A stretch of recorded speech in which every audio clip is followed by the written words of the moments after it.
Hello students, তোমাদের সবাইকে স্বাগত। আজকে ক্লাস 12 ফিজিক্সের আমরা ইউনিট 3 স্টার্ট করছি। ইউনিট 3 এর নাম হচ্ছে magnetic effects of current and magnetism. তো এটা দুটো চ্যাপ্টার নিয়ে ইউনিট 3। এই চ্যাপ্টার থেকে টোটাল 8 মার্কস আছে। তো আজকে ইউনিট 3 আমরা ফার্স্ট চ্যাপ্টার পড়ব। ইউনিট 3 তে দুটো চ্যাপ্টার আছে, একটা হচ্ছে ম্যাগনেটিক এফেক্টস অফ কারেন্ট আর একটা হচ্ছে ম্যাগনেটিজম। এই দুটো চ্যাপ্টার নিয়ে ইউনিট 3, যেখান থেকে টোটাল 8 মার্কস আছে। তো আজকে আমরা ইউনিট 3 এর প্রথম চ্যাপ্টার মানে ম্যাগনেটিক এফেক্টস অফ কারেন্ট এটা সম্বন্ধে জানবো। তো প্রথমে একদম আমরা বেসিক জিনিসগুলো থেকে স্টার্ট করব, তারপরে আস্তে আস্তে আমরা অ্যাডভান্সের দিকে যাব। তো ম্যাগনেটিক এফেক্টস অফ কারেন্ট এটার আরেকটা নাম হচ্ছে ইলেকট্রোম্যাগনেটিজম। ঠিক আছে, এই চ্যাপ্টারের আরেকটা নাম হচ্ছে ইলেকট্রোম্যাগনেটিজম।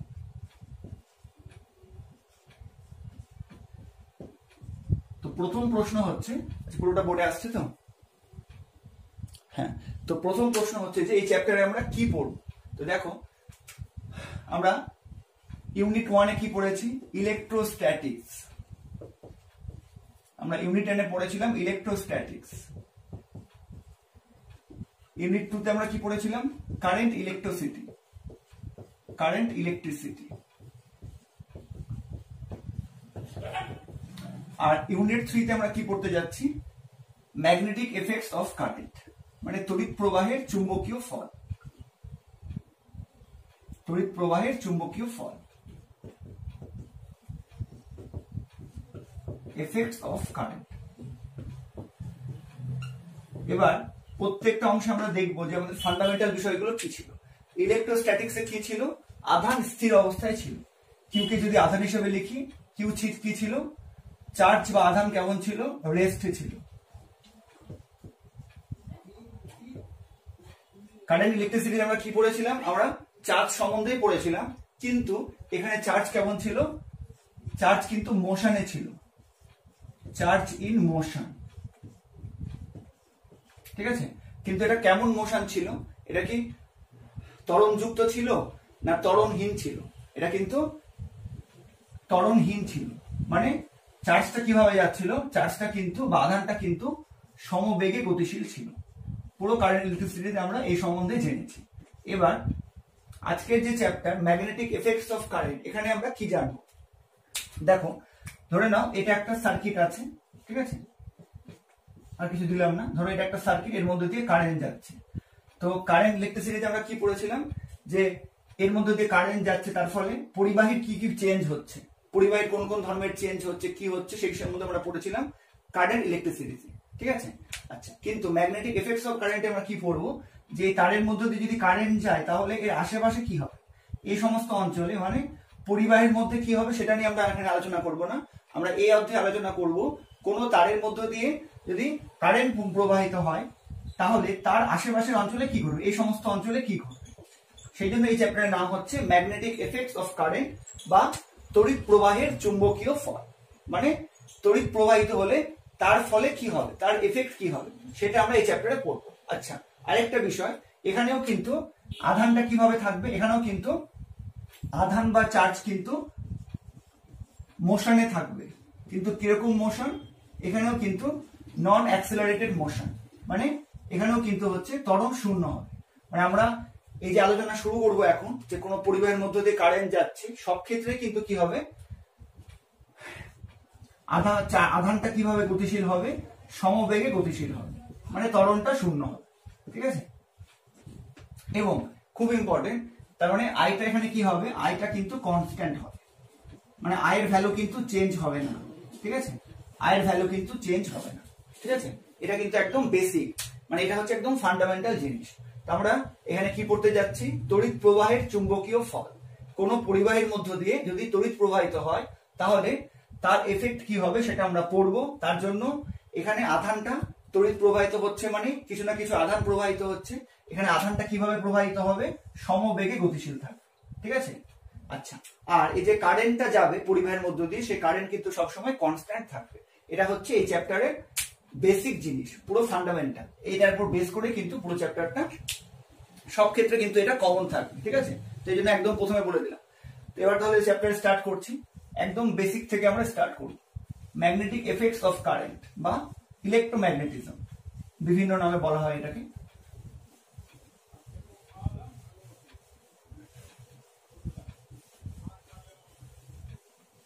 তো খুব ভালো করে শোনো এবং ছোট ছোট যে জিনিসগুলো আমি বলবো সেগুলো অবশ্যই কিন্তু তোমরা নোট করতে থাকো, ঠিক আছে?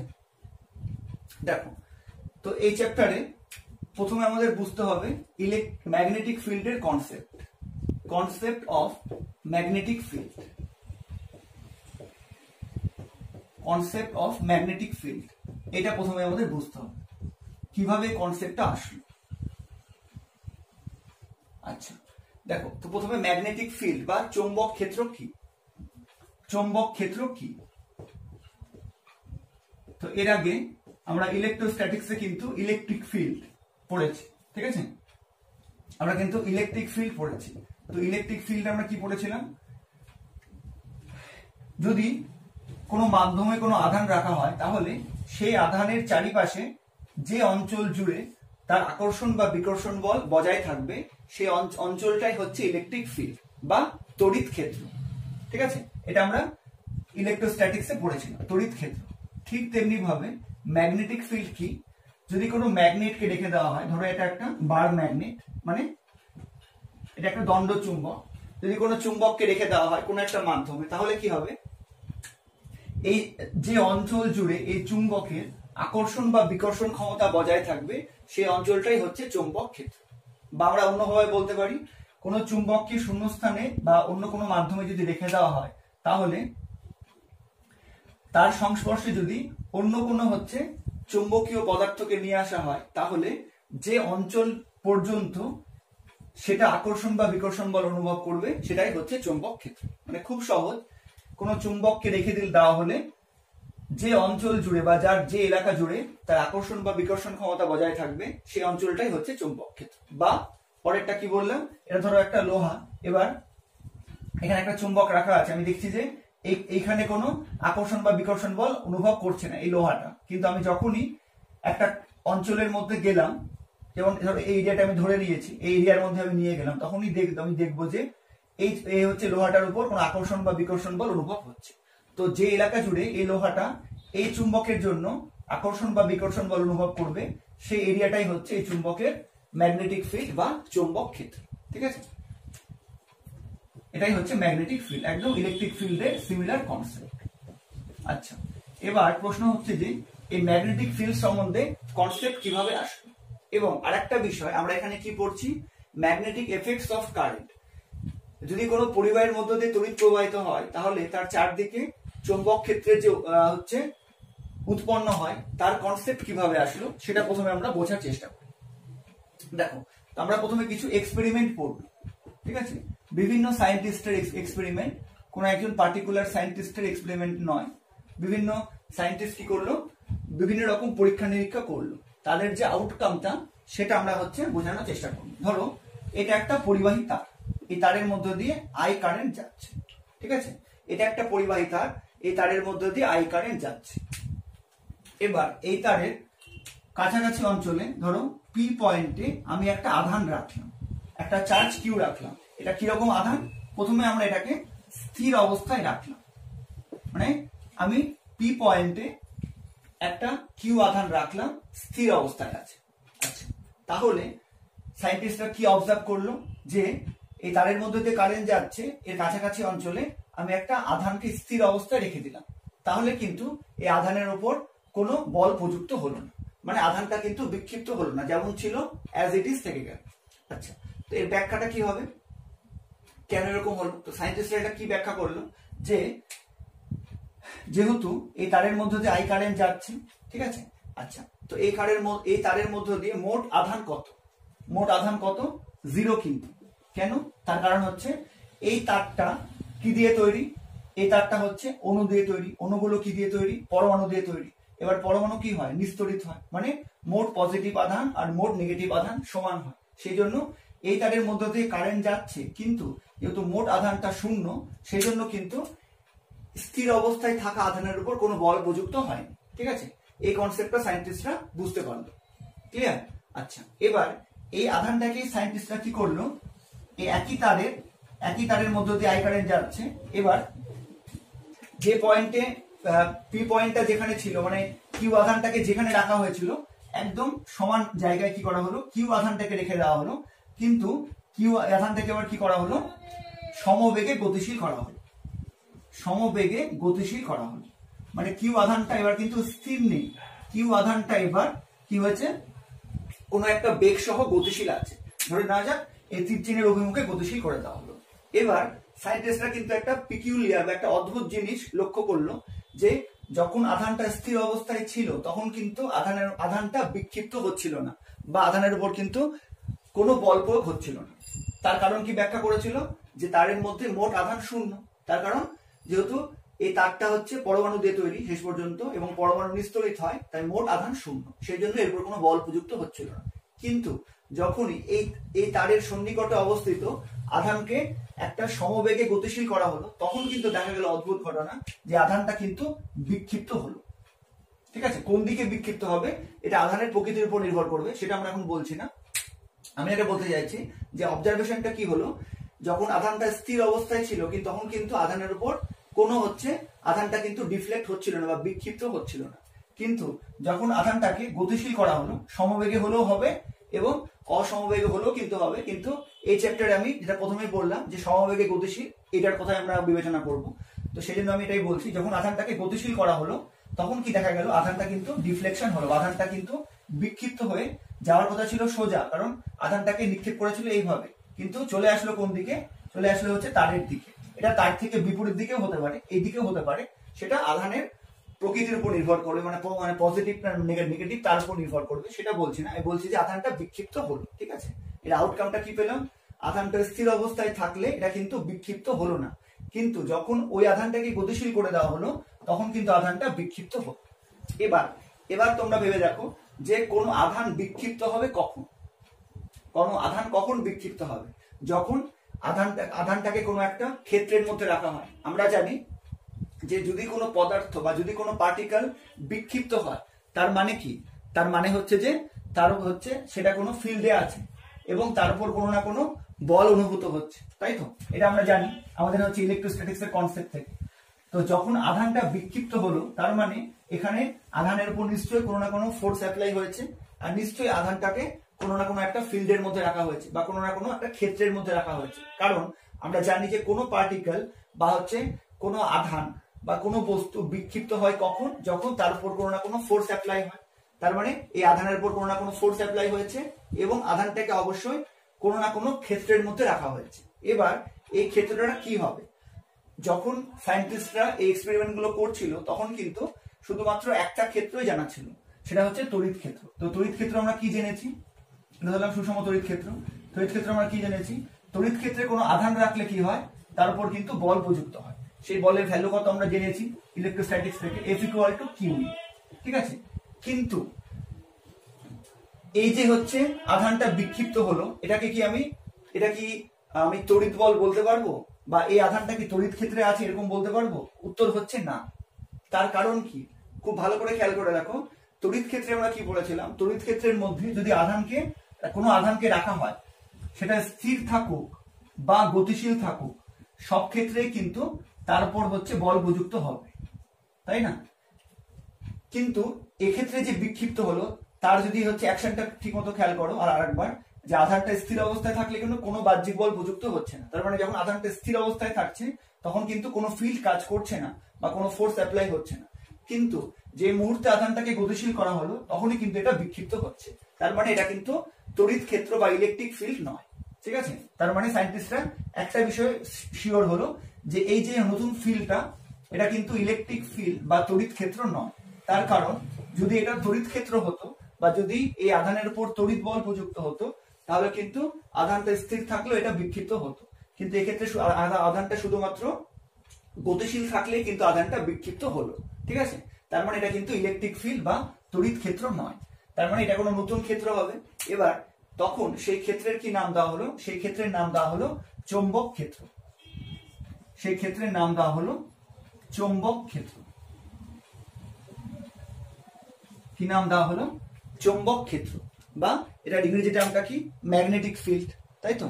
চৌম্বক ক্ষেত্র বা হচ্ছে ম্যাগনেটিক ফিল্ড। চুম্বক ক্ষেত্র বা হচ্ছে ম্যাগনেটিক ফিল্ড। এটা আরো কিছু কিছু নাম আছে, যেমন হচ্ছে ম্যাগনেটিক ইন্ডাকশন। এগুলো আমরা ইলেকট্রোম্যাগনেটিক ইন্ডাকশন চ্যাপ্টারে জানবো, শুধু টার্মটা বলে রাখছি, ম্যাগনেটিক ইন্ডাকশন। বা আরেকটা টার্ম একে বলা হয় magnetic flux density. Magnetic flux density, ঠিক আছে? সবই কিন্তু চৌম্বক ক্ষেত্রেরই হচ্ছে, চৌম্বক ক্ষেত্রের বিভিন্ন রকম ইংরেজি টার্ম, ঠিক আছে? তো তার মানে চৌম্বক ক্ষেত্রের কনসেপ্টটা কি করে আসলো সেটা তোমাদের বোঝালাম, যে চৌম্বক ক্ষেত্র কিন্তু তড়িৎ ক্ষেত্র থেকে সম্পূর্ণ আলাদা। তড়িৎ ক্ষেত্র কি ছিল? তড়িৎ ক্ষেত্র কিন্তু আধান স্থির থাকুক বা গতিশীল থাকুক সব ক্ষেত্রে তার উপরে বল প্রযুক্ত করতো এবং তাকে বিক্ষিপ্ত করতো। কিন্তু এই যে নতুন ক্ষেত্র বা যাকে চৌম্বক ক্ষেত্র নাম দেওয়া হলো, সেটা কিন্তু যদি আধানটা শুধুমাত্র গতিশীল থাকে তাহলে কিন্তু তারপর বল প্রয়োগ করবে, তাহলে কিন্তু ফিল্ডটা অ্যাক্টিভেট হবে, ঠিক আছে? নতুবা কিন্তু হবে না। এটাই হচ্ছে তড়িৎ ক্ষেত্র আর চৌম্বক ক্ষেত্রের কিন্তু প্রধান পার্থক্য। তোমরা অবশ্যই কিন্তু এটা কিন্তু খাতায় নোট ডাউন করে নাও যে তড়িৎ ক্ষেত্র এবং চৌম্বক ক্ষেত্রের মধ্যে প্রধান পার্থক্য। আচ্ছা, এবার এই তড়িৎ ক্ষেত্রের প্রভাবে কি হয়? একটা তড়িৎ বল প্রযুক্ত হবে এবং অবশ্যই ফিল্ড তৈরি হবে। প্রথমে তড়িৎ ক্ষেত্র এবং চৌম্বক ক্ষেত্র এবং চৌম্বক বল দুটোই কার্যকর হবে। এবার আমরা কোনটা আগে পড়বো? তো বিভিন্ন জায়গায় বিভিন্ন রকম পড়ানো হয়, এক একটা বোর্ডে এক এক রকম ভাবে পড়ানো হয়। যেমন এনসিইআরটি তে ম্যাগনেটিক ফোর্স বা চৌম্বক বলটাকে আগে পড়ানো হয়েছে, তারপরে চৌম্বক ক্ষেত্র বলা হয়েছে। কিন্তু আমার মনে হয় যে চৌম্বক ক্ষেত্রটা আগে পড়লে তোমাদের চৌম্বক বলটা বুঝতে সুবিধা হবে। তার কারণ আমরা অলরেডি যেহেতু তড়িৎ ক্ষেত্র সম্বন্ধে আমাদের ধারণা আছে, আর তড়িৎ ক্ষেত্রের সঙ্গে এর কিছুটা সিমিলারিটি আছে, কিছুটা ডিসিমিলারিটি আছে, তো সেই জন্য আমরা চৌম্বক ক্ষেত্রটা প্রথমে পড়ছি, ঠিক আছে? আচ্ছা, তো এই যে হচ্ছে অবজারভেশন গুলো, এটা কিন্তু কোনো এক্সপেরিমেন্টাল কিন্তু ততক্ষণ পর্যন্ত প্রমাণিত ছিল না যে কোনো তারের মধ্য দিয়ে কারেন্ট গেলে কি হয়, যে চৌম্বক ক্ষেত্র সৃষ্টি হয়। এটা কিন্তু কোনো এক্সপেরিমেন্টালি প্রমাণিত ছিল না। এইটাকে এক্সপেরিমেন্টালি কে প্রথম দেখালো? মানে এই যে চৌম্বক ক্ষেত্রের অস্তিত্ব আছে বা কোনো তারের মধ্য দিয়ে যদি তড়িৎ প্রবাহিত হয় তাহলে কি হবে, তার চারদিকে একটা চৌম্বক ক্ষেত্র উৎপন্ন হবে যদি আধানটা গতিশীল অবস্থায় থাকে। তাহলে এইটাকে কে প্রথম এক্সপেরিমেন্টালি প্রমাণ করলো? তো তোমরা ক্লাস 10 এটা পড়েছো, বিজ্ঞানী H.C. ওরস্টেড। বিজ্ঞানী H.C. ওরস্টেড কি করলো? প্রথম হচ্ছে 1820 খ্রিস্টাব্দে কি করলো, এক্সপেরিমেন্টালি এই তত্ত্বটাই প্রমাণ করলো যে কোন তারের মধ্য দিয়ে যদি তড়িৎ প্রবাহিত হয় তাহলে তার চারদিকে কি হবে, একটা চৌম্বক ক্ষেত্র সৃষ্টি হবে। যেমন পরীক্ষাটা আমি খুব শর্টে বলছি, তোমরা ক্লাস 10 এ পড়েছো, এই বিষয়ে ডিটেলসে বলবো না। ধরো এটা একটা সার্কিট, ঠিক আছে? এর মধ্য দিয়ে তড়িৎ প্রবাহিত হচ্ছে, ঠিক আছে? এটা হচ্ছে পরিবাহী তার। এবার ওরস্টেডের পরীক্ষাটা কি ছিল? পরিবাহী তারের কাছাকাছি অঞ্চলে কি করলো, একটা সূচি চুম্বক। সূচি চুম্বক বলতে কেমন চুম্বক? সূচি চুম্বক মানে হচ্ছে যে চুম্বকটা কি হবে, ফ্রিলি মুভ করতে পারে। মানে যদি এটা একটা, যদি ধরো উপরে এটা চুম্বক আর এটা হচ্ছে তার স্ট্যান্ডটা, ফ্রি ভাবে মুভ করতে পারে, সামান্য ডিফ্লেকশন হলে ফ্রি ভাবে মুভ করতে হবে। এরকম একটা সূচি চুম্বককে কি করলো, পরিবাহী তারের সন্নিকটে রাখলো। তাহলে কি দেখতে পেলো, যে যখন এই তারের মধ্য দিয়ে কারেন্ট যাচ্ছে, এই তারের মধ্য দিয়ে যখন কারেন্ট যাচ্ছে, ধরো আই কারেন্ট যাচ্ছে, তখন কি হলো, এই যে সূচি চুম্বক বা চুম্বক শলাকা এটা কিন্তু বিক্ষিপ্ত হলো, ঠিক আছে? এটা বিক্ষিপ্ত হলো। কিন্তু যখন কারেন্ট বন্ধ করে দেওয়া হলো তখন কিন্তু বিক্ষিপ্ত হলো। তার মানে এই যে সায়েন্টিস্টের যে এক্সপেরিমেন্ট গুলো ছিল বা অবজারভেশন গুলো ছিল, সেটা কিন্তু এক্সপেরিমেন্টালি প্রথম প্রমাণিত হলো ওরস্টেডের পরীক্ষায়। তো ওরস্টেড কি বললো, আরেকবার বলছি সেটা, যে যখনই কোনো তারের মধ্যে দিয়ে কারেন্ট যাচ্ছে তখনই কি হচ্ছে, এই তারের সন্নিকটে থাকা চুম্বক শলাকাটা বিক্ষিপ্ত হচ্ছে। তার মানে চুম্বক শলাকা বিক্ষিপ্ত হবে কখন, যদি কোনো চুম্বক থাকে বা কোনো চৌম্বক ক্ষেত্র থাকে, তাহলে কোনো চৌম্বক শলাকা বিক্ষিপ্ত হতে পারে।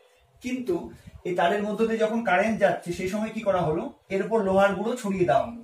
তো দেখা গেল এই তারটা কিন্তু লোহার গুঁড়োগুলোকে আকৃষ্ট করছে না। তার মানে হচ্ছে ওরস্টেডের পরীক্ষার সিদ্ধান্ত কি পেলাম, যে কোনো পরিবাহী তারের মধ্য দিয়ে তড়িৎ প্রবাহিত হলে কি হবে, পরিবাহী তারটা নিজে কিন্তু চুম্বকে পরিণত হয় না।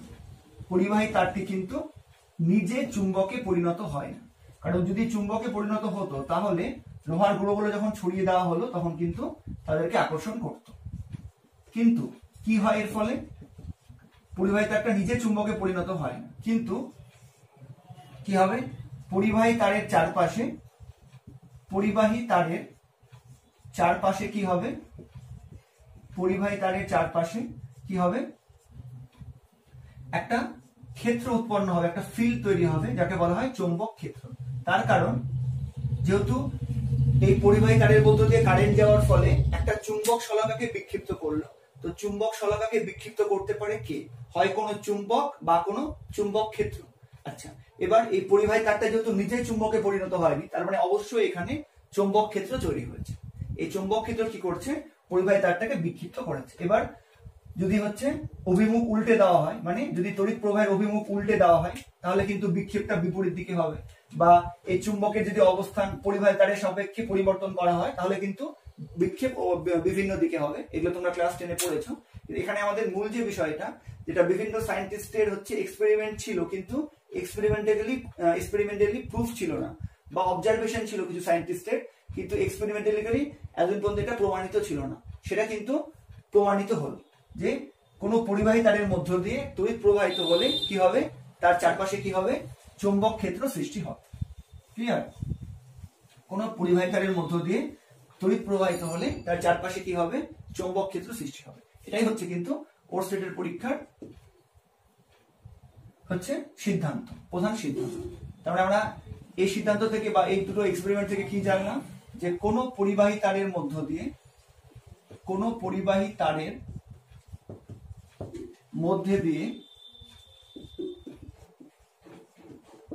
তড়িৎ প্রবাহিত হলে কি হবে? তার চারপাশে কি হবে?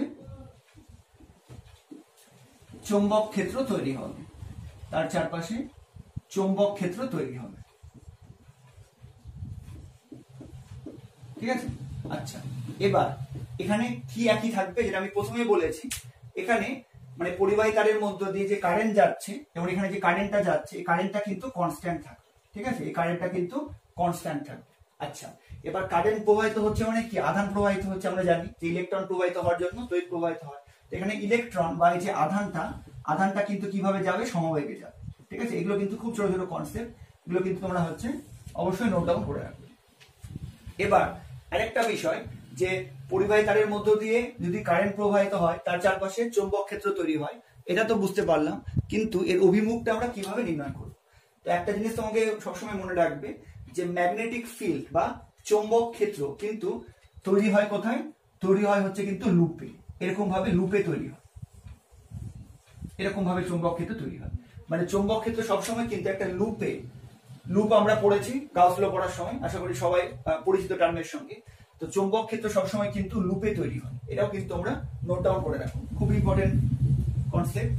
চৌম্বক ক্ষেত্র বা ম্যাগনেটিক ফিল্ড সর্বদা কি হয়? সর্বদা কিসে তৈরি হয়? লুপে তৈরি হয়, কোন একটা লুপে তৈরি হয়।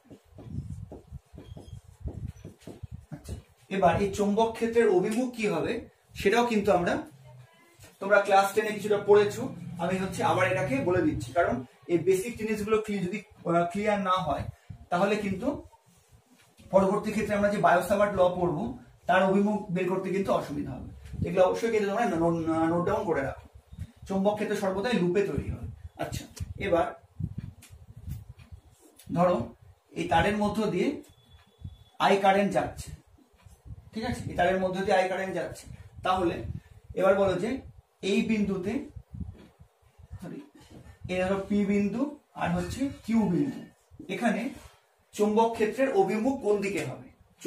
চৌম্বক ক্ষেত্রের অভিমুখ কোন দিকে বলতে, এই যে তলের পর আমি পি আর কিউ বিন্দু দুটো এঁকেছি, বা বোর্ডের তলের পর আমি পি আর কিউ এই বিন্দু দুটো এঁকেছি, এবার এই তলের সঙ্গে লম্ব হবে, মানে তলের দিকে হবে না তল থেকে বাইরের দিকে হবে, ইনওয়ার্ড হবে না আউটওয়ার্ড হবে, এই জিনিসটা কিন্তু খুব ভালো করে বোঝার চেষ্টা করো।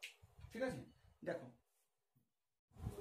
মানে এবার আমরা ম্যাগনেটিক ফিল্ডের ডিরেকশন কি হবে সেই সম্বন্ধে জানবো। ডিরেকশন অফ ম্যাগনেটিক ফিল্ড, তো যেমনটা বললাম এই পরিবাহী তারের মধ্য দিয়ে ধরি আই কারেন্ট প্রবাহিত হচ্ছে, এই পি পয়েন্টে আর কিউ পয়েন্টে ম্যাগনেটিক ফিল্ডের ডিরেকশন কি হবে সেটা আমরা কোন সূত্র থেকে জানতে পারবো? Right hand thumb rule, right hand thumb rule থেকে জানতে পারবো, বা এটাকে বা ম্যাক্সওয়েলের কর্কস্ক্রু নিয়ম আছে সেখান থেকেও জানতে পারবো, কিন্তু থাম্ব রুলটা বেশি এফেক্টিভ। দেখো আচ্ছা, এবার এখানে আমরা যে অভিমুখ বের করব, ম্যাগনেটিক ফিল্ড বা চৌম্বক ক্ষেত্র যে সবসময় লুপে তৈরি হবে সেটা আমি এইমাত্রই বললাম। এবার প্রশ্ন হচ্ছে যে এই তলের দিকে হবে না এই তলের বাইরের দিকে হবে, মানে অন্তর্মুখী হবে না হচ্ছে বহির্মুখী হবে। তো তার জন্য কিন্তু সিম্বল ঠিক করা হয়েছে, যদি আমাদের যে চৌম্বক ক্ষেত্র সেটা যদি তলের অন্তর্মুখী হয়, মানে চৌম্বক ক্ষেত্র যদি তলের ইনওয়ার্ড হয় বা অন্তর্মুখী, তার জন্য কি সিম্বল ইউজ করব? গোলের মধ্যে ক্রস। এই গোলের মধ্যে ক্রস মানে আমরা হচ্ছে সিম্বলটার অর্থ হচ্ছে যে চৌম্বক ক্ষেত্রটা তলের দিকে যাচ্ছে, আর চৌম্বক ক্ষেত্র যদি আউটওয়ার্ড হয় মানে তল থেকে বাইরের দিকে বেরিয়ে যায় চৌম্বক ক্ষেত্রটা কোনো একটা পয়েন্টে, সেটাকে আমরা কি করে বোঝাবো? গোলের মধ্যে ডট দিয়ে। ঠিক আছে, এটা কিন্তু সবসময় মনে রাখবে, পুরো চ্যাপ্টারে কিন্তু এটা আমরা ইউজ করব। যদি ইনওয়ার্ড ইলেকট্রিক ম্যাগনেটিক ফিল্ড হয় তাহলে ক্রস, আউটওয়ার্ড ম্যাগনেটিক ফিল্ড হলে ডট। এবার রাইট হ্যান্ড থাম্ব রুলটা খুব ভালো করে বোঝার চেষ্টা করো। ধরো এই একটা পরিবাহী তার, এর মধ্য দিয়ে কারেন্ট আই প্রবাহিত হচ্ছে, পি আর কিউ পয়েন্টে আমরা কি বের করতে চাইছি? লুপে তৈরি হবে সেটা তো আমরা জানি, আমরা বের করতে চাইছি যে পি আর কিউ বিন্দুতে চৌম্বক ক্ষেত্র যে হবে সেটা এই তলের দিক বরাবর হবে না তল থেকে বাইরের দিক বরাবর হবে, ইনওয়ার্ড হবে না আউটওয়ার্ড হবে। খুব ভালো করে বুঝে দেখো। তার জন্য নিয়মটা কি? যেদিকে তড়িৎ প্রবাহিত হচ্ছে তারের মধ্য দিয়ে সেই দিকে আমাকে কি করতে হবে? বুড়ো আঙ্গুলটা বা থামটা প্লেস করতে হবে। কারেন্ট কোন দিকে যাচ্ছে? এই দিকে, সেজন্য বুড়ো আঙ্গুলটা আমি কোন দিকে রাখবো? এই দিকে। এবার কি করতে হবে? বাকি যে চারটা আঙ্গুল সেগুলোকে আমাকে ফোল্ড করতে হবে। কোন দিকে ফোল্ড করব? যে দিকে ফোল্ড হবে সেই দিকে। কোন দিকে ফোল্ড হচ্ছে? তোমাদের দিকে। ফোল্ড করলাম। এবার দেখো পি পয়েন্টটা কোন দিকে পড়ছে, তলের দিকে না তলের বাইরের দিকে? ঠিক করে দেখো। তাহলে এখানে লুপটা কি তৈরি হচ্ছে বুঝতে পারছো? লুপটা হচ্ছে এই যে, এই হচ্ছে লুপটা, এই লুপে ম্যাগনেটিক ফিল্ড তৈরি হচ্ছে। এই যে বুড়ো আঙ্গুলটা আমি ফোল্ড করলাম, বুড়ো আঙ্গুলটা যেদিকে ফোল্ড হচ্ছে সেই দিকটাই হচ্ছে চৌম্বক ক্ষেত্রের দিক। তাহলে চৌম্বক ক্ষেত্র কোন দিকে হচ্ছে? এই যে লুপটা, বুঝতে পারছো? এই লুপটাই হচ্ছে চৌম্বক ক্ষেত্রের অভিমুখ। এবার ঠিক মতো খেয়াল করবো যে পি পয়েন্টে কি হচ্ছে। পি পয়েন্ট হচ্ছে কোথায় আছে? এই বোর্ডের তলটার উপর। তো পি পয়েন্টটা কি এই তলের দিকে পড়ছে, ইনওয়ার্ড পড়ছে না আউটওয়ার্ড পড়ছে? এটা খেয়াল করবো। দেখো বুড়ো আঙ্গুল দেওয়া হচ্ছে, কারেন্টের দিকে বুড়ো আঙ্গুল প্লেস করলাম, বাকি আঙ্গুলকে মুড়ালাম। এবার পি পয়েন্টটা দেখো কোন দিকে যাচ্ছে? বাইরে বেরিয়ে যাচ্ছে। লুপটা দেখো পি পয়েন্ট থেকে বাইরের দিকে বেরিয়ে যাচ্ছে, আর কিউ পয়েন্টটা দেখো ভিতরের দিকে ঢুকছে। বুঝতে পারছো? তোমরা কিন্তু এইভাবে খাতায় এঁকে নিয়ে, খাতাটাকে এইভাবে লম্ব করে ধরে নিয়ে তোমরা এইভাবে প্র্যাকটিস করবে, তাহলে কিন্তু কোনো সমস্যা থাকবে না। দেখো আবার ভালো করে দেখো, বুড়ো আঙ্গুলের পরিবাহী কারেন্টের দিকে আমি বুড়ো আঙ্গুলটাকে প্লেস করলাম, এবার হাতটাকে ফোল্ড করলাম। পি পয়েন্টটা দেখো হচ্ছে লুপ থেকে বাইরে বেরিয়ে যাচ্ছে। দেখো বাইরে বেরিয়ে যাচ্ছে, বাইরের দিকে যাচ্ছে। তার মানে পি পয়েন্টে কি কেমন হচ্ছে? কারণ চৌম্বক ক্ষেত্রের অভিমুখ আউটওয়ার্ড। পি পয়েন্টে হচ্ছে আউটওয়ার্ড। আউটওয়ার্ডকে কি দিয়ে বোঝাবো? ডট চিহ্ন দিয়ে। আচ্ছা, এবার কিউ পয়েন্টটা দেখো, লুপটা ভিতরের দিকে ঢুকছে, মানে কিউ পয়েন্টে লুপটা কি হচ্ছে?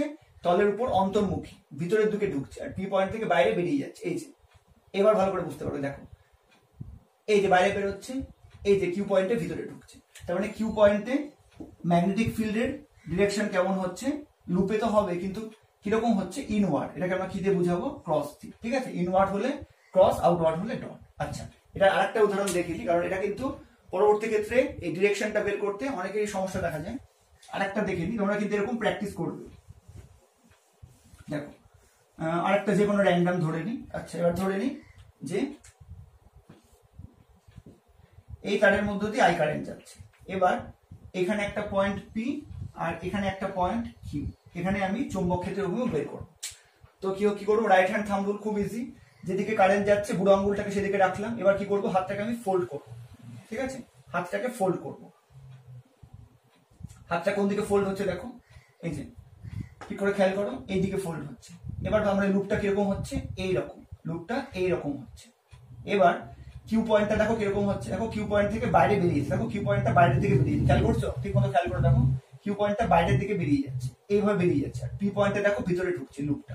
তাহলে লুপটা কেমন হচ্ছে আবার দেখি, এই যে কিউ পয়েন্ট থেকে বাইরের দিকে বেরিয়ে যাচ্ছে, বাইরের দিকে বেরিয়ে যাচ্ছে, পি পয়েন্টে ভিতরের দিকে ঢুকছে, তার মানে কিউ পয়েন্টটা কি হচ্ছে আউটওয়ার্ড, কি পয়েন্টটা কি হচ্ছে আউটওয়ার্ড। কি করে বোঝাবো, গোলের মধ্যে ডট দিয়ে। পি পয়েন্টটা কি হচ্ছে ইনওয়ার্ড, কেমন করে বোঝাবো, গোলের মধ্যে ক্রস চিহ্ন দিয়ে। ক্লিয়ার? আবার দেখো, এই যে যেদিকে কারেন্ট যাচ্ছে সেদিকে বুড়ো আঙ্গুল রাখলাম, এবার কিউ পয়েন্টটা বের করবো, কিউ পয়েন্টটা কোন দিকে যাচ্ছে দেখো বাইরের দিকে, তাই Q point outward dot dot দিয়ে বোঝালাম। পি পয়েন্টে কোন দিকে হচ্ছে, এই যে লুপটা ঘুরে আসছে, ঘুরে এসে এই যে পি পয়েন্টে ভিতরের দিকে ঢুকছে, আমরা সেই জন্য কি হবে ইনওয়ার্ড। তোমরা এরকম কিন্তু কয়েকটা প্র্যাকটিস করবে, ঠিক আছে? আচ্ছা, এবার এখানে আরেকটা জিনিস তোমরা নিশ্চয়ই খেয়াল করবে, পরিবাহী তারের একদিকে যদি আউটওয়ার্ড হয় তার বিপরীত দিকে কি হচ্ছে ইনওয়ার্ড। এখানেও খেয়াল করে দেখো, এইদিকে আউট হচ্ছে ইনওয়ার্ড, একদিকে বিপরীত দিকে কি হচ্ছে আউটওয়ার্ড। আচ্ছা, এবার যদি বলি এই পয়েন্টে যদি পি পয়েন্টটা যদি এখানে না হয়, এখানে হতো, এখানে হতো, এখানে হতো, তাহলে এই সব দিকে কিন্তু কি হতো আউটওয়ার্ড হতো। আর কিউ পয়েন্টটা যদি এই পার্টিকুলার পয়েন্টে না হয়, এখানে হতো, এখানে হতো, এখানে হতো, এখানে হতো, তার হচ্ছে নিচের দিকে হতো, তাহলে কিন্তু সবসময় ইনওয়ার্ড হতো। ঠিক আছে? এখানেও তাই, পি পয়েন্টটা যদি পার্টিকুলার এই পয়েন্টে না হয়, একটু আগে হতো, পিছনে হতো, এইদিকে হতো, এই যতগুলো ডট দিচ্ছি সব জায়গায় হতো, সব ক্ষেত্রে কিন্তু ইনওয়ার্ড হতো। আর এইদিকে কিন্তু যে কোনো পয়েন্টেই হতো না কেন, সব ক্ষেত্রে কিন্তু আউটওয়ার্ড হতো। ঠিক আছে? এই কনসেপ্টটা কিন্তু দরকার, তাহলে কিন্তু আমরা দেখেই বলতে পারবো। আচ্ছা, এবার যদি ডিরেকশনটা চেঞ্জ করে দিই, যেমন ধরো এখানে আমি ডিরেকশনটা চেঞ্জ করে দিলাম, এবার এই দিকে কারেন্টটা যাচ্ছে, এইবার কি হবে ভাবো, এবার দেখো, এবার কিন্তু উল্টে যাবে। ঠিক আছে? কারেন্টের ডিরেকশন চেঞ্জ করলে কিন্তু কি হবে, এবার দেখো, এবার দেখো কিউ পয়েন্টটা, এবার লুপটা কিরকম হচ্ছে এইরকম, পি পয়েন্টে ঢুকছে, কিউ পয়েন্টে বেরিয়ে যাচ্ছে। দেখো এই যে বুড়ো আঙ্গুলের কারেন্টের দিকে বুড়ো আঙ্গুল দিলাম, এই দেখো কিউ পয়েন্টটা বাইরে বেরিয়ে যাচ্ছে। ঠিক আছে? তার মানে আরেকটা জিনিস কি খেয়াল রাখবে, যে যদি কারেন্টের ডিরেকশন আমরা চেঞ্জ করে দিই, তাহলে ম্যাগনেটিক ফিল্ডের কিন্তু ডিরেকশনও চেঞ্জ হয়ে যাবে। যেটা ইনওয়ার্ড ছিল সেটা আউটওয়ার্ড হয়ে যাবে, যেটা আউটওয়ার্ড ছিল সেটা ইনওয়ার্ড হয়ে যাবে। আশা করি বুঝতে পেরেছো। এই ডিরেকশন গুলো, বেসিক জিনিসগুলো না জানলে কিন্তু আমরা এরপরে যে বায়োসাভার্ট ল পড়বো, বারো হচ্ছে বিভিন্ন অ্যাপ্লিকেশন গুলো দেখবো, সেগুলোতে কিন্তু প্রবলেম থেকেই যাবে। তো সেই জন্য আমি একদম প্রথমে বেসিক জিনিসগুলো থেকে শুরু করছি। এবার আমরা ইউনিট জানবো। ঠিক আছে? ম্যাগনেটিক ফিল্ডের ইউনিট কি হবে, ইউনিট অফ ম্যাগনেটিক ফিল্ড, এটাও কিন্তু আমাদের লাগবে, তো আমরা একবারে বলে দিচ্ছি। দেখো, বুঝে দিলাম কিন্তু এগুলো অবশ্যই কিন্তু তোমরা প্র্যাকটিস করো, নাহলে কিন্তু খুব সমস্যায় পড়বে। একবার বুঝে গেলে দেখবে একদম জলের মতো সহজ।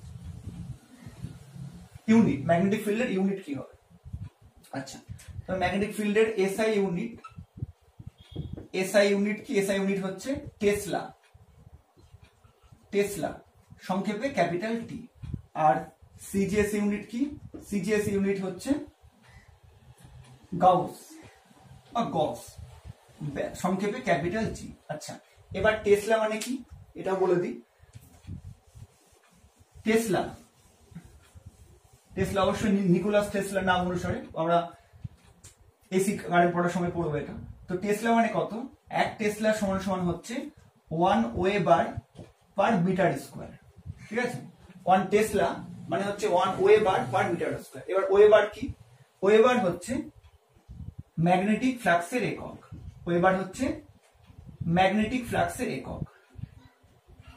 ওয়েবার কি, unit of magnetic flux, SI তে। ঠিক আছে? এসআই তে। আচ্ছা, এবার গস, 1 গস সমান সমান কত, 1 গস মানে হচ্ছে ম্যাক্সওয়েল, সংক্ষেপে আমরা ম্যাক্স লিখতে পারি, পার হচ্ছে সেন্টিমিটার স্কোয়ার। ঠিক আছে? এবার বলবে ম্যাক্সওয়েল কি, তো ম্যাক্সওয়েল হচ্ছে unit of magnetic flux, SI তে হচ্ছে কি ওয়েবার, আর সিজিএস এ হচ্ছে কি, সিজিএস এ হচ্ছে ম্যাক্সওয়েল। ঠিক আছে? আবার বলছি, ওয়েবার, ওয়েবার কি, ওয়েবার হচ্ছে ম্যাগনেটিক ফ্লাক্সের এসআই ইউনিট, আর ম্যাক্সওয়েল কি, ম্যাক্সওয়েল হচ্ছে ম্যাগনেটিক ফ্লাক্সের সিজিএস ইউনিট। আচ্ছা, এবার এই টেসলা সমান সমান ওয়েবার পার মিটার, এটা কিভাবে লিখতে পারছি এটাও বলছি। যেমন ভাবে আমরা ইলেকট্রিক ফ্লাক্স কি পড়েছিলাম, ই ডট এ বা ই এ কস থিটা। ঠিক আছে? ঠিক তেমনি ভাবে ম্যাগনেটিক ফ্লাক্স আমরা কোথায় পড়বো, ম্যাগনেটিক ইন্ডাকশন চ্যাপ্টারে, নেক্সট চ্যাপ্টারে আমরা পড়বো। এখন জাস্ট শুধু জেনে রাখো যে ম্যাগনেটিক ফ্লাক্সে কি দিয়ে লেখা হয়, ফাই বি এম দিয়ে।